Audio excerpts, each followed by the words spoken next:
خطيبتك وهي رايحه الشغل عملت حادثه بالعربيه وقالت لي عايزه اشوف جيسي وفيكي. ماما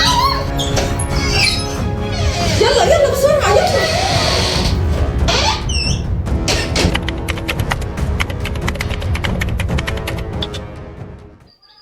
ثواني يا طنط هجيب موبايلي.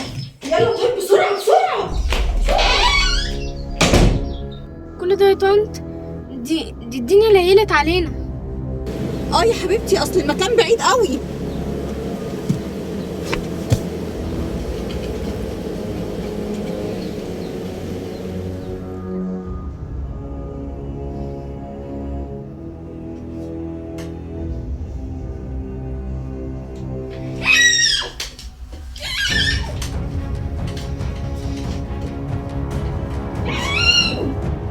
احسن حاجه عملتيها يا روح امك انك جبتي الموبايل معاكي.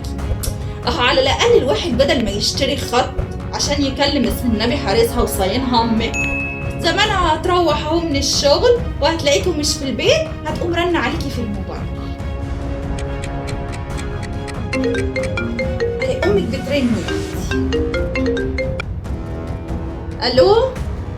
ايوه يا اختي بناتك معايا، لو عايزه تشوفيهم تاني حضري 1,000,000 جنيه وهكلمك تاني نتفق على المكان اللي تسيبيهم فيه. وبصي بقى لو بلغتي البوليس اعرفي انك مش هتشوفيهم تاني خالص. ماشي؟ يلا سلام. يخرب بيتك صدعتيني يا قولي عايزه ايه؟ اتفضلي. اديني فكيتك.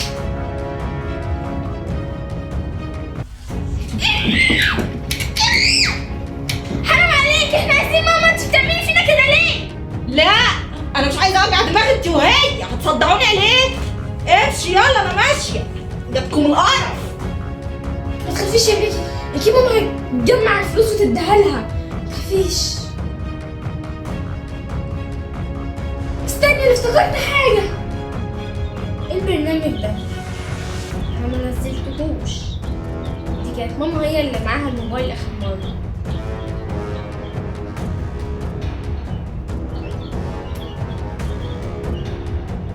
الو. يا ماما. ايوه يا جيسي. هو ايه البرنامج اللي انت حطيتهولي على الموبايل ده؟ انا ما حملتهوش. يا جيسي ده برنامج تتبع يا جيسي، عشان لما تكونوا في النادي او في اي مكان اعرف انتوا فين، عادي سيبيه على تليفونك وعلى تليفون فيكي. ماشي. يلا باي باي.